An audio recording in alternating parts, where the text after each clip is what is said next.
For as long as I can remember, Auckland has been New Zealand's largest and most expensive city. But recently, house prices have crashed. People are leaving the big smoke, and according to this data, Auckland is no longer New Zealand's most expensive place to buy a house. But is it actually true? Well, to find out, we've first got to find where these numbers came from and even if they stack up. And once we've figured out which city is hot on Auckland's tails, then we can finally say if Auckland is still the most expensive place to buy a house or just a city in decline. Now, this is quite funny, Andrew. I got called up on New Zealand's #1 radio show, News Talk ZB, to get asked if Auckland has been dethroned as the most expensive city in New Zealand. And when I got sent this topic through, I was like, this is quite interesting because for as long as I can remember, as a wee lad growing up in South Taranaki, Auckland, the big smoke, which I haven't heard anybody call it that for decades. I reckon I've called it that recently. But the big smoke was the most expensive place to buy a house in the country. And so to hear that some new data has come out from TradeMe, the largest listings platform in the country, and then repeated by Stuff, I was like, okay, this is quite interesting. So I looked into their data, and what TradeMe was saying is that the Bay of Plenty has now become the country's most expensive part of New Zealand, at least when it comes to house prices, chucking out Auckland as the reigning champion. Now, it sounds quite dramatic, but is this all that it's cracked up to be? Well, what TradeMe's data showed is that by the end of 25, the Bay of Plenty's average asking price climbed to $963,000, okay? So about $11,000 above Auckland. Now, there's a problem with this data in the sense that it's asking prices. So it's what sellers want, not necessarily what buyers are willing to pay, and they're two very different things. And of course it's asking prices because that's what TradeMe's got access to. They can figure out what people are asking for their houses, but they're not necessarily getting the sales data about what people are paying. Because I always think you can ask what you like for a house. It's like you can ask your boss what you like to get paid, but it doesn't mean you're going to get paid what you want to get paid, because there's got to be a negotiation between the buyer and the seller. Now, is it just that vendors, sellers, house sellers in the Bay of Plenty are really greedy and jacking up the prices? Well, maybe, but you're from Auckland and you're quite greedy. But I'm not sure if that's what's actually going on here. But I think probably actually what's more realistic is right now it might just be that there are larger houses, more valuable houses being sold in Bay of Plenty. And as such, that creates this distortion in the numbers because, when you look at, a group of properties, if you've got a whole bunch of Bay of Plenty properties and they're, these big, 4-bedroom houses, and let's say there's a whole lot of houses in Auckland that are maybe in the more affordable bracket at the moment, there might be a whole lot more townhouses for sale, well, then that skews the numbers. Because so it's not like that if you took the same house out of Auckland and plonked it in the middle of Tauranga City, it's all of a sudden going to be more expensive because you might actually not be comparing like for like, right?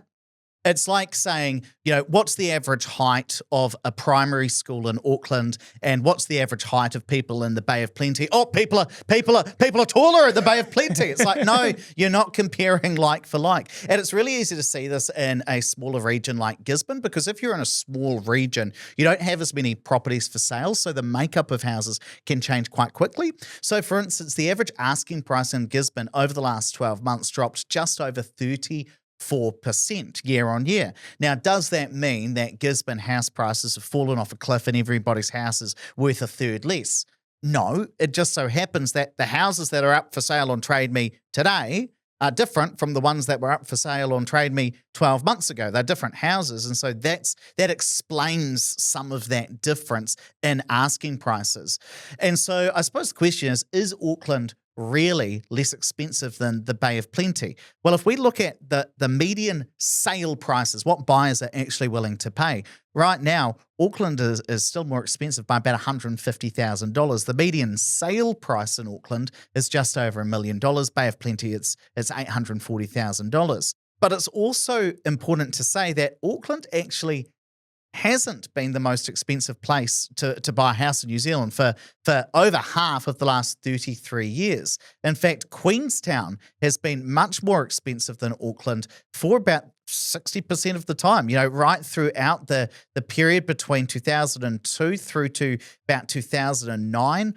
Queenstown was more expensive than Auckland. Then Auckland took off for a bit and Queenstown was a bit behind. Then it caught up for most of the last 10 years. And in fact, at the moment, the median sale price of a property in Queenstown Lakes District is $1.4 million. As I said before, Auckland's only about just over a touch over $1 million. So there's a $400,000 difference between those two parts of the country as well. But one question a lot of people might be thinking is, why are asking prices higher in the Bay of Plenty right now? Well, I think it goes back to the fact that, again, you've got different types of properties being sold at the moment. And if you think about Auckland at the moment, there's a lot of activity in the first home buyers market in New Zealand, as we know. First home buyers are taking a greater market share of the properties that are transacted. And let's think about what they're probably buying. They're probably buying something a bit more affordable, right? And so again, you might have in Auckland a lot of townhouses that have been built by developers over the last few years before we had the big crash there. And so there could be a lot of those properties being listed at the moment. Developers are very realistic. They're asking for, pretty affordable prices. Compare that to someone selling in the Bay of Plenty. Far less development happening there.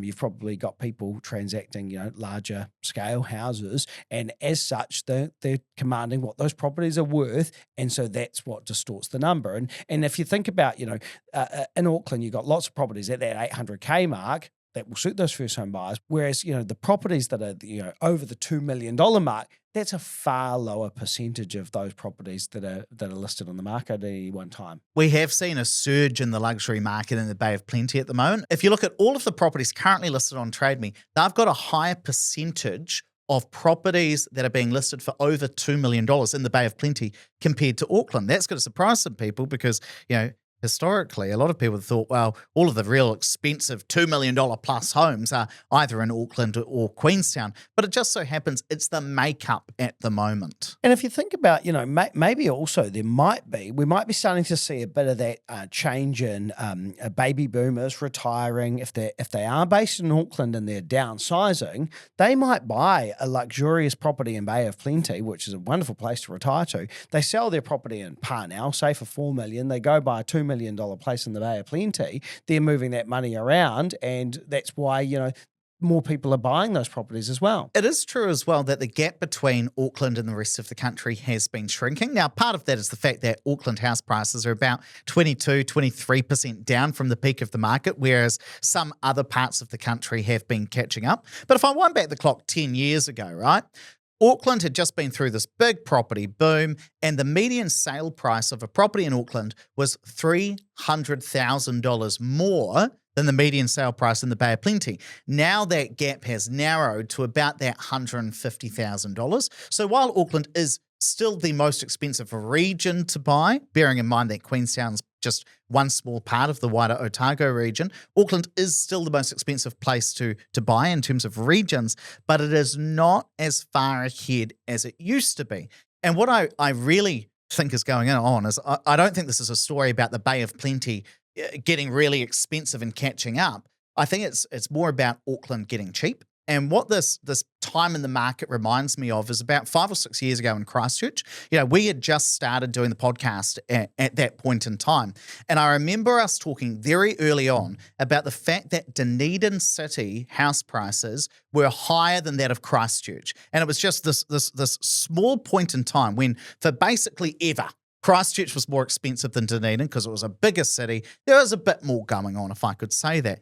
And the fact that, can I not say that? Well, no, you can. There is a bit more going on. If you're listening from Dunedin, do you want me to lie to the people? Finally got the internet, then just send your complaints to Ed. No, it's a lovely. No, I agree. It's a lovely I'm city. pretty sure I said something's wrong when Dunedin prices are more expensive than Christchurch prices. Well, there was something wrong because it wasn't that Dunedin it had got more expensive, but it was just that Christchurch had been falling behind. And when a city starts falling behind, that creates the conditions for catch-up growth. Now, at the time when that city is falling behind, everybody thinks, oh, wow, this is the end of Auckland. This is the end of Christchurch.